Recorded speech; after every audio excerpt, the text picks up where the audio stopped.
Welcome to the Vine Resources podcast show. Welcome to today's episode of the Vine Resources podcast show. Today I'm delighted to have Sanyin Siang. Sanyin is Sanyin is many things actually. She's executive coach, the CEO coach and advisor for her own business. She's the executive coach at Duke University in the USA. She's also a 2007 top influencer on LinkedIn. Sanyin, I've probably got that, I don't know if I've got that right or everything there, but welcome to the show. It's lovely to be here, David. And my full-time job is I'm the executive director of the Coach K Center on Leadership and Ethics at Duke University's Fuqua School of Business. And a lot of our work at the center here is, of course, helping the next generation of leaders in our MBA students and undergraduate students prepare leadership for what's next, and as well as helping executive people who are currently CEOs and top executives do that as well. Fantastic. And look, I know we've got so much to talk about, so I just love to hear a little bit more about what you've been doing and what your day-to-day role looks like. Oh my goodness, every day is different, but I would put what I do in three buckets.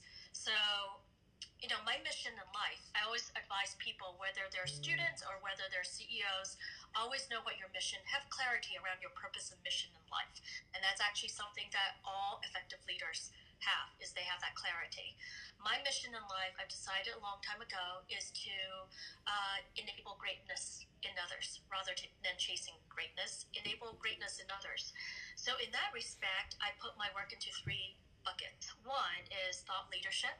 So I'm seeing patterns of leadership across my different areas of work, and I'm curating that in conversations and also into pieces for LinkedIn or for Forbes or any of these other publications. A second bucket is connecting people.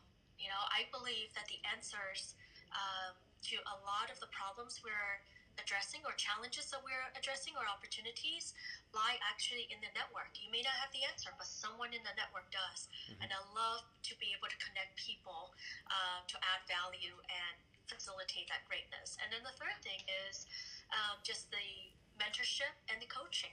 And so in that, it's a one-on-one with either students or CEOs, and be able to help them unearth the insights that can help them drive value on their teams or organizations. And so those are three things I do. Ad, thank you so much for sharing that. And I know, you've got many different things that are going on within your day-to-day life, but I'm really interested to hear, because you have a lot of interaction with probably some amazing leaders, both in person and elsewhere. But is there anyone perhaps who's had a tremendous impact on you as a leader, even a mentor, that you could share with us, and why? Oh my gosh, there's so many to choose from. I mean, if I were to say my success is so many other people's successes, right? It's built on all the wisdom and time investment that others have invested in me, and that's why I'm so excited to invest in other people's successes. I would say three come to mind. And one of them is, of course, Coach Mike Krzyzewski, who is who is a legendary basketball coach. He was a coach for the Team USA men's basketball team for the last three Olympics and took us to gold. And he is also the head coach here at Duke University, and he is broadly revered and renowned. And the reason why, what I've learned from him is the value of teamwork and the value of leveraging whatever platform one has, whether it's in sports or on social media, and use that platform to cast attention on people and ideas mm-hmm. that are good and that we believe in. So Coach Mike Krzyzewski is one. Another mentor is Marshall Goldsmith. I know in the UK and Asia, Marshall is widely renowned, and Marshall is the number one, for many years, the number one CEO coach in the world, executive coach in the world. And Marshall is my mentor when it comes to coaching and how to be the best coach that I can be. And something I learned from Marshall is he would say decisions are the power of the decision is in the hands of the decision maker. Make peace with that. And when you think about that, that's a matter of understanding what should we control and what shouldn't we control. Right? And then, of course, I would say a third set of mentors are my parents, my wonderful parents. They're the ones who gave me the values foundation and the work ethics, and they continue to inspire me and teach me every single day. So those are three sets of mentors. Fantastic, and I'm sure so many great stories that you could share with us from those people around you. I'm curious to talk. We talked a little bit about this before the show about employee engagement, and I know that obviously that's obviously important and extremely important to the success of any business. I'm curious to hear what you believe organizations should be doing from the top to keep their employees engaged, and also what you've heard about within your network that have led to the success in this area. Okay, so let me provide a little bit of context about why employee engagement is so vital today. So when you think about 20 years ago, the control of how long a person or an employee stays within the company is in the hands of the employer. So someone goes to Goldman Sachs or Morgan Stanley, and they will stay as long as Goldman or Morgan Stanley would have them. And that's true of a lot of the institutions. Today, the control is shifted to that of the employee. They will stay as long as they want to, and actually the norm, especially with the millennials, is you go through 5 jobs in 10 years, and that's perfectly fine. No one bats an eye when they see that on your resume, and in fact, that can be perceived as a positive, right? And so, employee engagement at the end of the day, in order to unleash the talents of your employees, is so vital today. When it comes to employee engagement, a simple thing that I've seen work, a simple idea is give your employees a voice, right?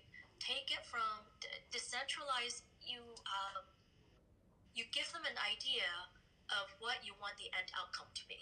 You provide the context for here's what we're aiming for, but also recognize that each of them, from their individual roles and where they sit in the organization, have access to vast amounts of data that we may not see. So that person, say if you are Target or a retail store, that cashier that is checking out all the customers coming through actually has vast amounts of insights into what the customers are buying. They see that every day. You don't have to go to a spreadsheet to see whether the red swimsuit or the blue swimsuit is selling better. You can actually just ask your frontline employees. So given that, if you let people know what's the end outcome, then give them the freedom, within a set of, here are the values of the company, here are the things we don't violate, but give them the freedom to innovate and to experiment and to test out how they can see that outcome best enacted and addressed. That's actually a way to increase employee engagement. At the end of the day, we all want to be part of something bigger than ourselves. No one comes into work saying, I want to be disengaged today. Who does that? Everyone comes to work to say, you know what? I want to be my best today. And so as leaders, we have to figure out what gets in the way of people expressing and being their best and removing those obstacles. And a lot of times, control and bureaucracy becomes an obstacle to people being their best. What do you believe now is the biggest challenge facing business leaders today? Ooh, there's so many.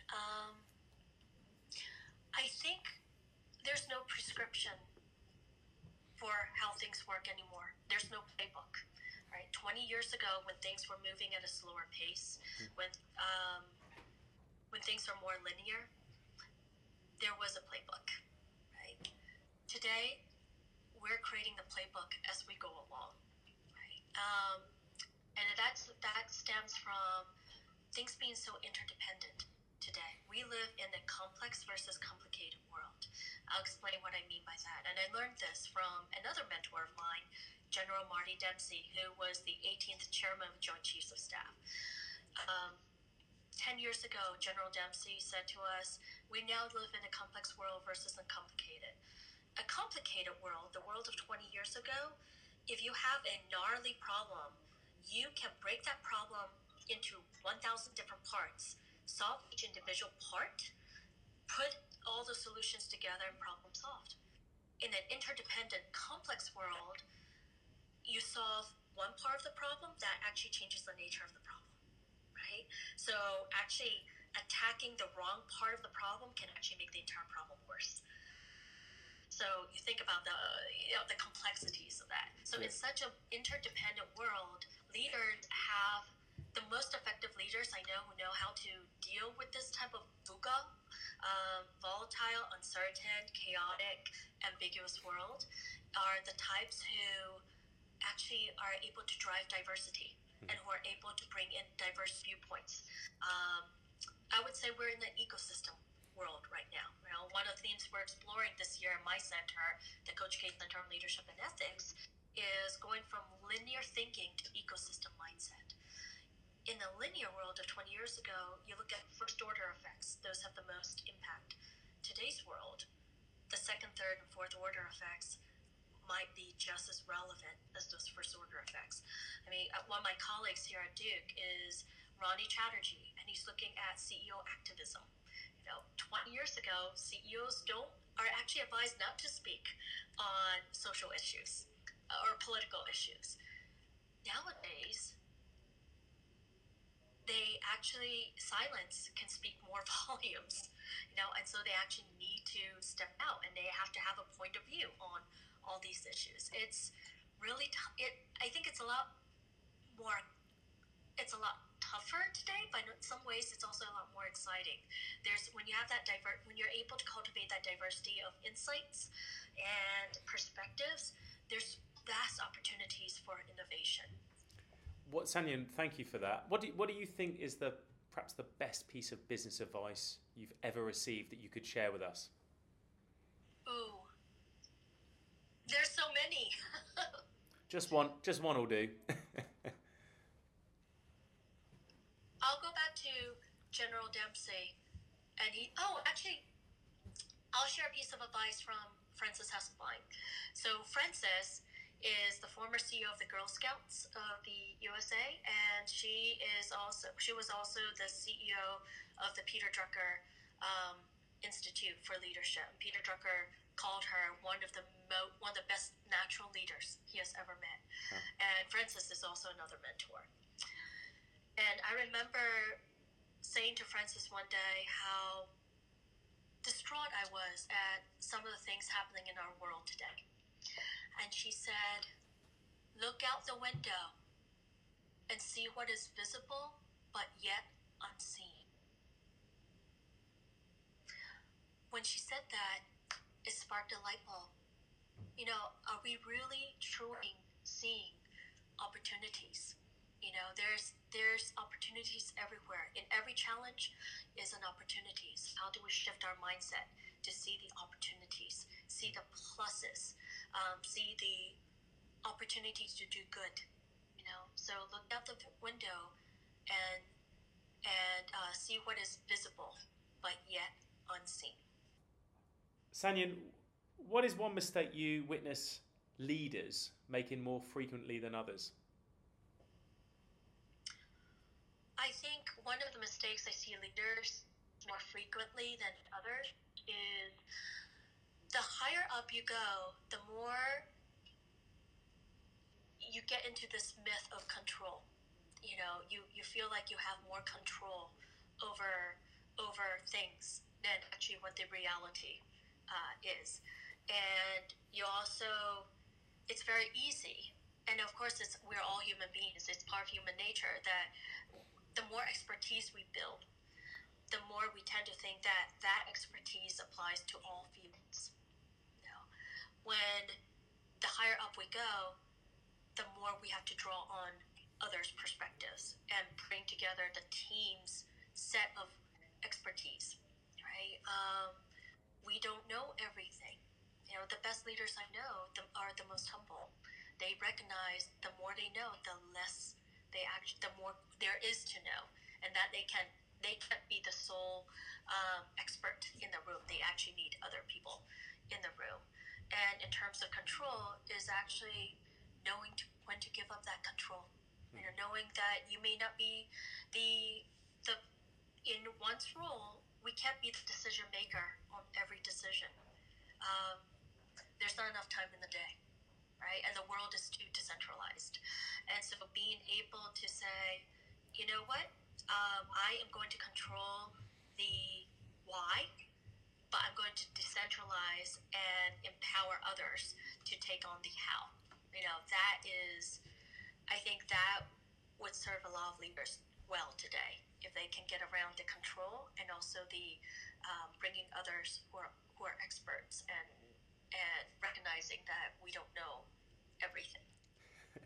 And look, gazing into the future with your crystal ball, how do you see the landscape changing for leaders, and how do you think that'll affect their ability to attract, hire, and retain the best talent, in your opinion? Ooh, I wish we all have a crystal ball.